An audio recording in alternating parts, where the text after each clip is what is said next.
Ayan guys, mag-adobo tayo ng liempo guys. So, ang gawin ko guys ay palabasin ko muna yung pinakamantika niya. Papulahin guys, bago ko siya igisa. Ayan guys, nabaliktad ko na siya. Antay natin lumabas yung kanyang mantika guys.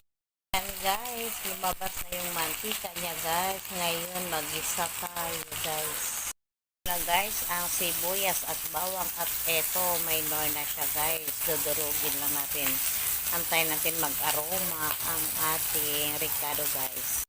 Lagyan ko na ng tubig guys para palambutin muna natin, masarap ang adobo na malambot at takpan muna natin ito guys.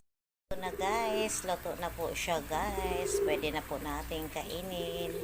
Natimplahan ko na po yan sa soy sauce at saka vinegar guys. So ayan, ang lambot na po niya guys. So ayan,